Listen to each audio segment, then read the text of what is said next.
Hello and welcome guys to our channel Tech Mastery Hub, and today we are going to talk about VLOOKUP. So guys, आप IT में काम कर रहे हो सकते हैं, आप डेटा एंट्री कर रहे हो सकते हैं, या आप CA हैं, या पर्सनली अपने बिजनेस को मेंटेन करने के लिए बहुत सा डाटा एक्सेल में मेंटेन करते हैं। VLOOKUP एक ऐसा फंक्शन है जो आपके काफ़ी काम आ सकता है और ये हमेशा आपको हैंडी रहेगा के लिए। So without wasting time, let's see what is VLOOKUP and how to use it. So VLOOKUP is basically एक फंक्शन है जो आप एक्सेल में यूज़ कर सकते हैं डेटा वैल्यूज़ को लुकअप करने के लिए एक कॉलम से एंड रिटर्न जो वैल्यूज़ के अगेंस्ट लिखी हुई है डिफरेंट कॉलम्स में। It has a lot of choices. So आप इसको दो तरीके से यूज़ कर सकते हैं, या तो आप मैन्युअली इसको टाइप कर सकते हैं, just like you type equal to VLOOKUP and इसको सिलेक्ट करें एंड यहाँ ऊपर बार में इसको आप लिखेंगे इस तरह से VLOOKUP, और उसके बाद आप वैल्यू को टाइप कर सकते हैं जैसे मैंने यहाँ पर। जब आप पूरी वैल्यू को टाइप कर लेंगे तो फॉर्मूला उसी तरीके से यहाँ पर आ जाएगा और काम करेगा। तो before doing this let me explain you how this works. So let's say हम आपके सामने ये टेबल बनी हुई है जिसमें फ्रूट्स और उसके अमाउंट सामने लिखे हुए हैं, and we are looking for an amount that is required for apples. तो जैसा कि आप देख सकते हैं एप्पल्स का अमाउंट 50 है, and we have to make sure कि VLOOKUP फॉर्मूला सही से काम करे और हम जब भी यहाँ पर एप्पल्स लिखें तो वो उसका करेक्ट अमाउंट यहाँ पर रिटर्न करे। सो हम लिखेंगे इस फॉर्मूला में VLOOKUP and then starting with bracket हमें टाइप इन करना है कि हम सबसे पहले VLOOKUP में क्या होता है। Okay, let me just quickly get rid of that. तो पहले मैं आपको एक्सप्लेन कर सकूँ। सबसे पहले VLOOKUP में क्या होता है कि आप यहाँ पर फिल करेंगे कि आप किस चीज़ को ढूंढ रहे हैं। कॉमा के बाद दूसरी जगह जहाँ पे B:C लिखा है यहाँ पे आप लिखेंगे कि आप उसे कहाँ ढूंढना चाहते हैं, और थर्ड ऑप्शन में आप लिखेंगे कि उसकी वैल्यू कहाँ रिटर्न होगी। जैसे हमें यहाँ दूसरे ब्लैंक में चाहिए तो आप उसको लिखेंगे second. Basically it's talking about column, so 2 is the column where it is going to return the value, and false is where we are writing कि क्या आपको एग्जैक्ट या अप्रोप्रिएट मैच चाहिए, तो उसकी दो ही वैल्यू होती हैं, false and true. So let me fill in here. तो हमें एप्पल का वैल्यू रिटर्न कराना है, तो हम डायरेक्टली लिखेंगे इक्वल टू VLOOKUP, एंड यहाँ पे एप्पल का जो नंबर है वो है C22 इज द कॉलम। सो यहाँ पे बेसिकली हम टाइप करेंगे C22। This is the location of the item which we are looking for. जो चीज़ हम ढूंढ रहे हैं it is actually located at C22, तो हमने उसकी वैल्यू यहाँ फिल कर दी है। उसके बाद हम कहाँ से कहाँ तक ढूंढ रहे हैं, तो हम इस पर्टिकुलर टेबल में ढूंढ रहे हैं, तो आप मैन्युअली भी इसका टाइप कर सकते हैं, जैसे कि दिस इज़ C17, बट मैं ईजिली इसको जस्ट यहाँ पर इस तरीके से ड्रैग कर देता हूँ, तो automatically it has selected from C17 to D20 cell number. So basically हम इसको ये बता रहे हैं कि VLOOKUP को एप्पल का जो वैल्यू है वो इस पूरे सेक्शन में ढूंढना है। तो हमने यहाँ C17 से D20 तक सिलेक्ट कर दिया। उसके बाद आप हिट करेंगे कॉमा, आप यहाँ भी लिख सकते हैं या ऊपर बार में भी लिख सकते हैं, it is one and the same thing. तो एंड उसके बाद हमें ये वैल्यू कहाँ चाहिए, जैसे कि मैंने बताया था सेकंड कॉलम में चाहिए सेकंड, एंड उसके बाद हम फॉल्स सिलेक्ट कर देंगे and complete the formula and hit enter, and you can see in front of you the value has returned to 50। अब ये फॉर्मूला आप किसी पे भी यूज़ कर सकते हैं, जैसे कि हमने यहाँ ये फील्ड सिलेक्ट करी हुई एप्पल्स की, अगर मैं इसको चेंज करूँगा बनानास, तो ये उसका करेक्टली आपको वैल्यू दिखाएगा। You can copy this formula into various different rows and use it. Okay, now I will show you one more time, but this time हम लोग VLOOKUP मैन्युअली नहीं ऊपर फॉर्मूला से लगाएंगे। तो जैसे कि अब ये वाला टेबल हमारे सामने है, तो ये और भी आसान है। सबसे पहले हम इस फील्ड में जाएंगे, उसके बाद हम यहाँ से drop down lookup and reference में जाकर VLOOKUP सिलेक्ट करेंगे कि कहाँ है VLOOKUP, ये रहा VLOOKUP। ओके, नाउ हम किस वैल्यू को ढूंढ रहे हैं, हम ढूंढ रहे हैं पोर्ट को, तो हमने जाके पोर्ट को सिलेक्ट कर देना है। तो सेल वैल्यू नंबर आ गया F22। उसके बाद कहाँ पर हम इस वैल्यू को ढूंढ रहे हैं, हमने ये पूरा सेक्शन सिलेक्ट कर दिया, सो ये आ गया F17 टू G20। उसके बाद किस कॉलम में हमें वैल्यू चाहिए, this is the second column, तो हमने 2 कर दिया, एंड रेंज लुकअप में हमने फॉल्स कर दिया, एंड उसके बाद भी select okay, and voila pork is value 10।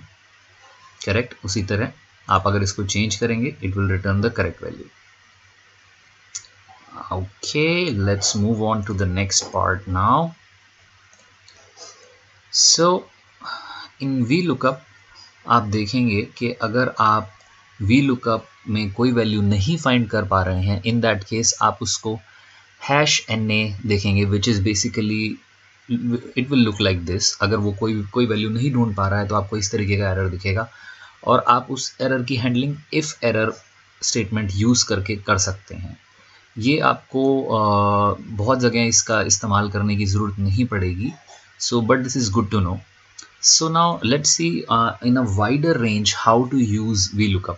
अब आप कहेंगे जैसे कि ये तो यहाँ सामने वैल्यू लिखी हुई है, तो why do I need actually VLOOKUP, ये तो मैं खुद भी कर सकता हूँ। तो let's show you in a real life scenario. तो 1 second, I will switch over my view so that you okay guys, so here is live data sheet. आप लोग देख पा रहे हैं कि मेरे सामने एक लाइव डेटा शीट खुली हुई है जिसके ऊपर मैं VLOOKUP का यूज़ करूँगा, और आप लोगों को ये और अच्छे से भी समझ में आ जाएगा कि आप इसे कैसी सिचुएशन में यूज़ कर सकते हैं। तो मैंने जो पहले एग्जांपल दिए थे वो बहुत सिंपल एग्जांपल्स थे। लेट्स से कि आप इस डाटा शीट पर काम कर रहे हैं और आपके पास एक और डाटा शीट है।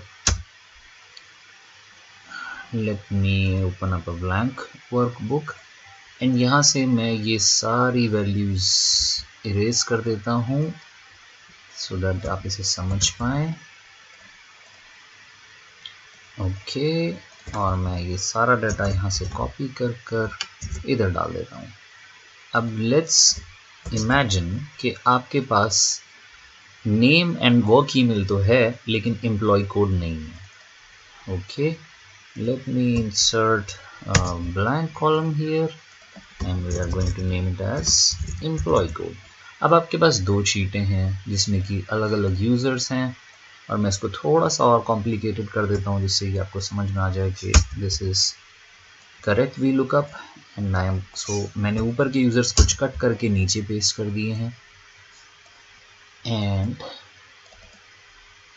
मैं इन सेल्स को यहाँ से हटा देता हूँ।